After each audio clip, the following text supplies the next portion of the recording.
Hello, all my crafty people out there. We are in for a new project this week. It's going to involve this long sleeve camo print shirt and this crazy weird scarf. Sort of, I think it's a scarf. I really don't know. It says Saint Remy on it. Anyway, it's got parrots, suns, leaves. I think that's a toucan. If you have not been here before, my name is Stephanie, and I upcycle thrifted items, generally clothes, either into new wearable clothes, completely different clothes, or something that's not maybe clothes, maybe accessories. So, that being said, we are going to transform this shirt into something more summer-like, which, by the way, it gets hot down here, so you need some sleeveless stuff. And we're going to add some embellishment with this. So follow along, subscribe, like, tell me what you think. Let's go have some fun.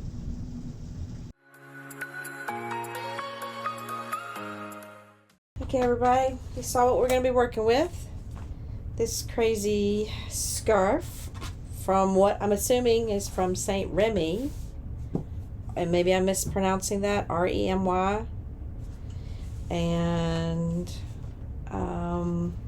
it's made out of 100%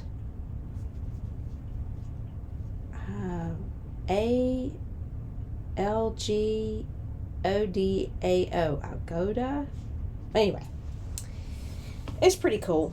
It's got some neat things on it. What I thought we would do is first we're going to take this camouflage shirt, and I said it's not fancy. It's I think it's a Target brand, Massimo. I think that's a Target brand. Not sure. You can tell I'm really up on my fashion. So we're going to take the arms off. That's my first objective because I want to make this sleeveless. The thing I'm concerned about is I'm trying to decide if I want to put some kind of little, I'm thinking about putting some kind of ruffle here.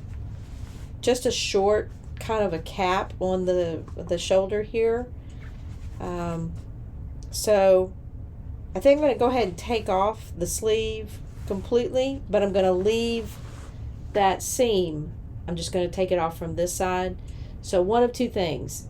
If I add something, I'll have a good base to add it to, and or if I take it off and I don't add anything to it, this is 100% cotton, so maybe it'll fray well. So I'll probably leave about a 1/2 inch on the outside of this seam. Let's just go ahead and get that going. I got some new scissors. I don't know if y'all have heard of these. There's a little bit of a talk about them on the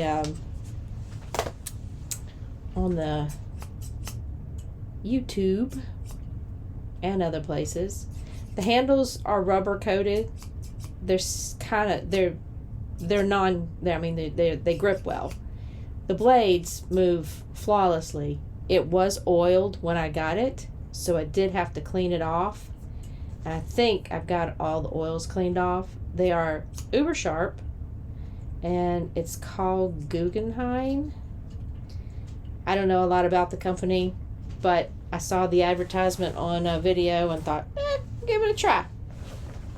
So again, we're going to take these sleeves off, and I'm going to start from the bottom. And I'm just going to clip this seam down here, and I'm going to come out, like I said, about a 1/2 inch. Because I want to see if I'm going to either end up letting them ravel or if I'm going to put a cap back on them. So we'll stick it in here and just run along, like I said, about a 1/2 inch away from that seam. These are super nice. If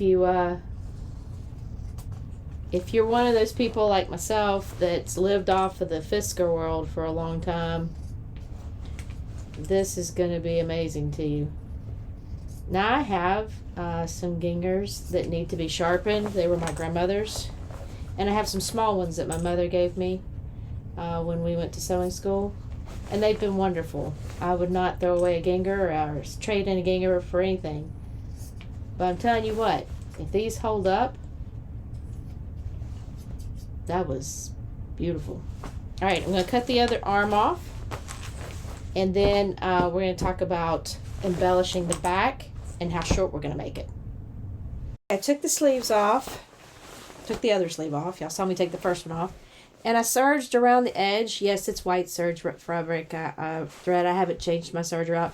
The reason I did that is I'm just going to fold in that little bit that I left around the sleeve. And I'm going to fold it in and I'm going to run a seam probably down the same one, following one of these stitches, like a stitch in the ditch of one of these double line stitches, and just go in here and seam it down because I want it to be sleeveless at this point. I might change my mind later, but that gives me the opportunity to add something later if I want to. But for right now, I'm going sleeveless, and we're going to decorate the back. So I'm going to go over to the machine and sew these down. Like I said, all I'm doing is tucking them in. But for the back, I really want this parrot. And I'll show you which one. Because this, at first, I wanted to put the big round circle like a sun on it. And that would have been cool. But I just can't get my eyes off of this cool parrot. Let me show y'all. Where is he at? Here he is. Let's see if I can fold it so you don't have to see everything else.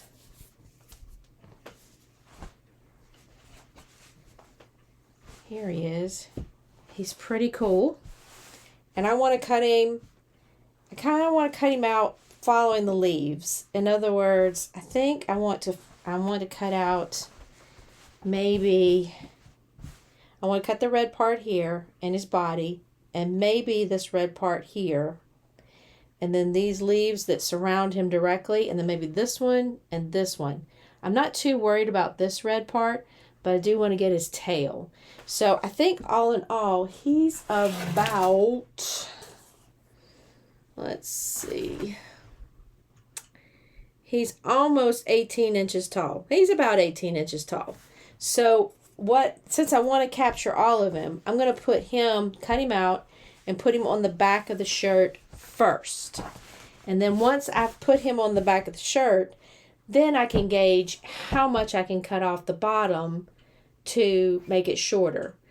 I want to make it shorter, but it doesn't necessarily have to be shorter all the way around. In other words, I could do a high-low where I go low in the back and high in the front. I haven't decided, but I do know I want to get the parrot on. Okay, I fussy cut the parrot out of the big scarf. And this is pretty much what I want to include. There's more leaves here than I may include, but if we do it like an applique and I put the heat and bond on the back, I could put the leaves like on the shoulders or something like that. So I want to try and cut all of this out as best I can, but I might leave as much of it together as I can as well, like the leaves and the main part of the body for sure, but like cut these out differently, you know, just kind of use them individually.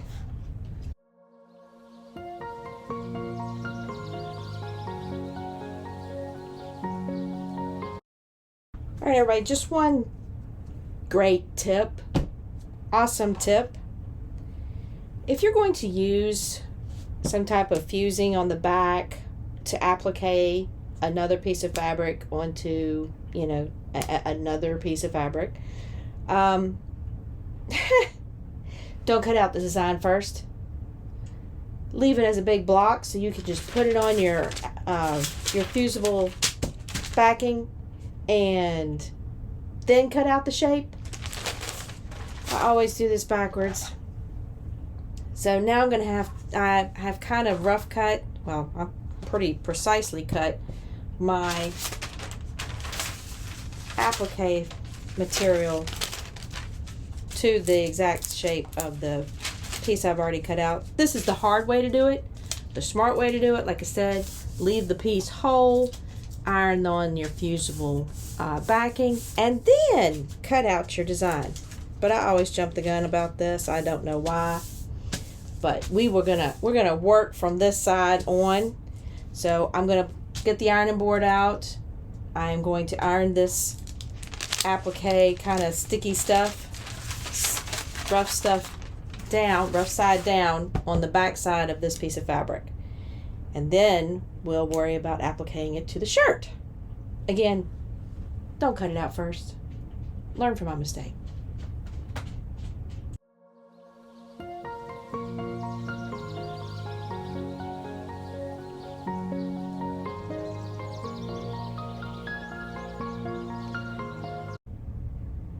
So now I'm gonna take the backing off and kind of stick it on here and see if we can't iron it down and go stitch around it to make the applique.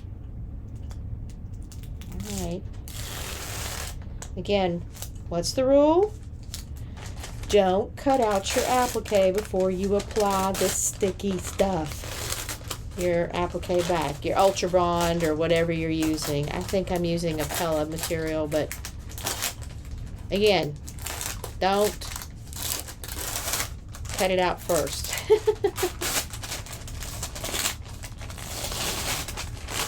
Now this is not a really heavy Ultra Bond. It is meant for apparel, but it's not very heavy.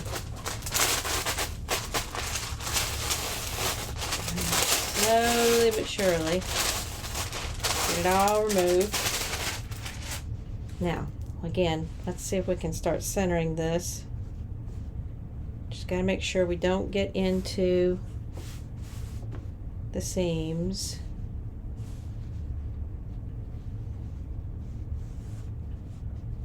Like that. What does that look like? That looks pretty cool. I think that's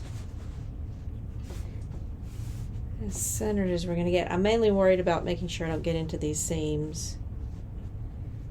Does this need to be over a little bit?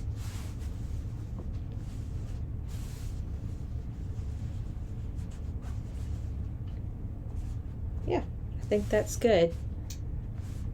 All right, I'll take one final look at it from the other side and then I'll iron it on.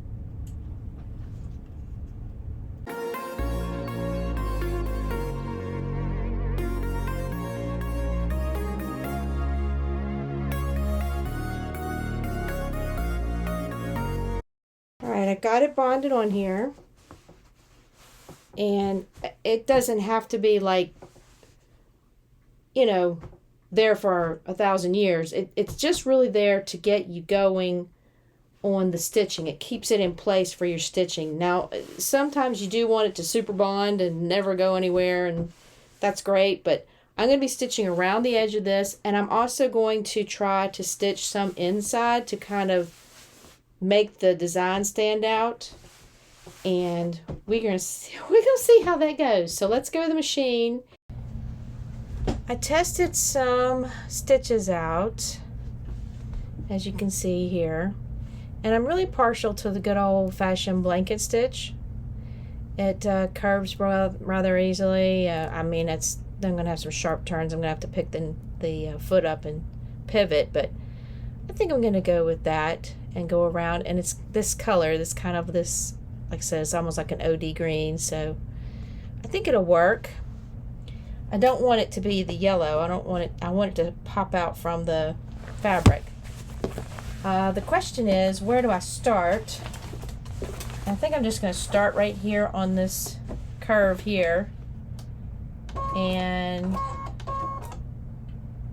we'll see how it goes. You can watch me sew. I'm not going to torture you too much with that, but essentially what I'm going to be doing is taking that blanket stitch and going all the way around the perimeter of this applique.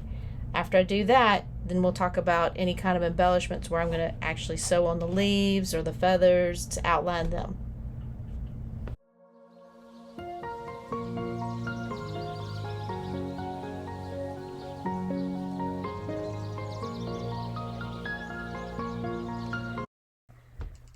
Alright guys, I've been testing something out. Something I've never done before. Of course, this looks terrible. But I thought maybe I would free motion quilt, not quilt per se, but use the quilting foot, the free motion quilting foot, to sew and embellish the applique. Now I've put the little foot on my machine and I've been practicing with it. The trick is keeping it in an even motion and a consistent speed. I've lowered my feed dogs and it kind of looks like this. The foot doesn't touch the fabric, but it kind of looks like just pretty much any direction you want to go in, as long as you're consistent, which is not my strong point, but I think I'm going to give it a try and see if I can free motion at least over the parrot, maybe the leaves. The leaves I think I'm really interested in. Again, this is just me doodling around. So let me go get the shirt and we're going to give free motion a try on some leaves. Never done it before. Okay, I just tried the free motion thing on one of the leaves and it turned out pretty cool. It's not perfect. In other words, I wasn't perfect in the lines, but it kind of gives it a new dimension. I'm kind of digging that it's not perfect, but it is still outlining the leaf. I might even go back and do some embellishing inside the leaf, but for right now, I'm going to go ahead and I'm going to outline all of the leaves. And then when I'm done with the leaves, we'll figure out how we're going to outline our parrot. There he is. I have some rhinestones. I could get wild and crazy. We'll see. But for right now, I'm going to go outline these leaves, and I'll come back when I've got all of those done and we're figuring out our parrot.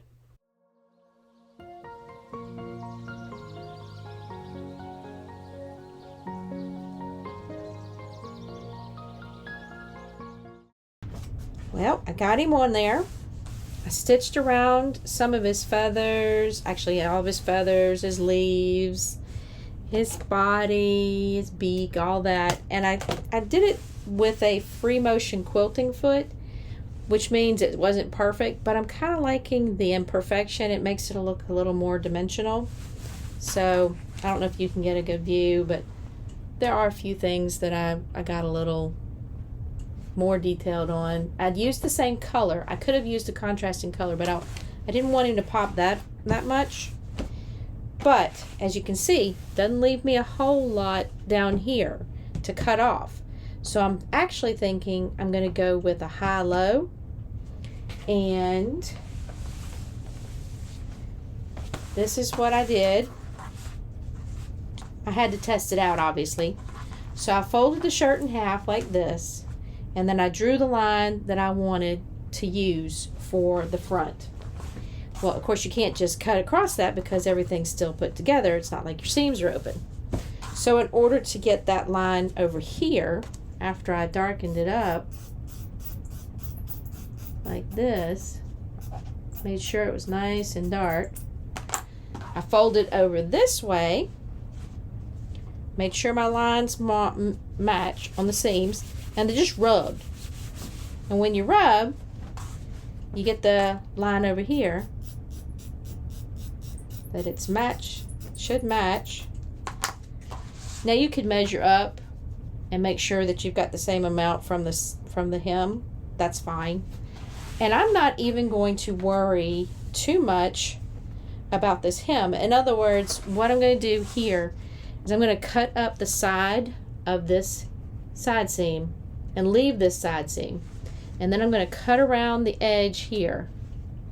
And when I cut around the edge, then I'm going to hem it, and all I'm going to do is run a serger line across it and then just turn it under. And I'm going to leave a little bit on the side just open, as far as I'm going to go up that seam and start from the top there. So like this is, let's see if I've got me a hemming ruler. This is about an inch, and this is about an inch, so the line is pretty good. We're just gonna cut it up. Hope this is clear as mud, y'all. Again, I'm going to leave this seam, so I'm cutting on the inside towards the center of the shirt. Just want to cut it. It's kind of hard to get through this and not cut too far. All right. Now I'm going to cut kind of inside this line because we've got to have enough to hem it.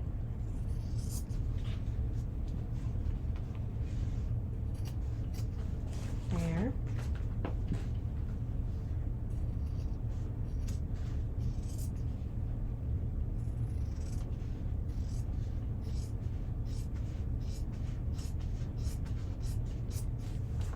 Okay, like that. And then we're just going to cut this again.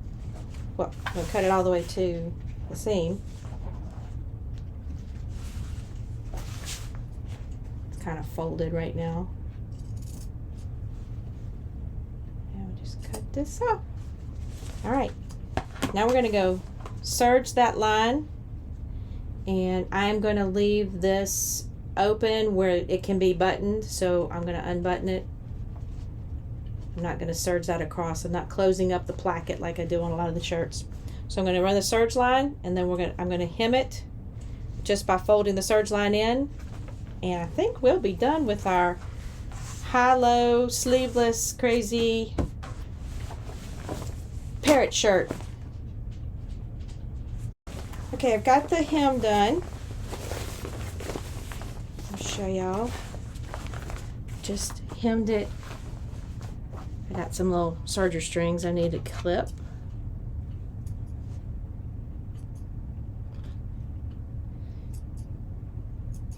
Anyway, but here's the hem. It's not my cleanest hem, but it's a hem, and I think it's going to look fine for what I need. This is the high, the low in the back, the parrot on the back as well.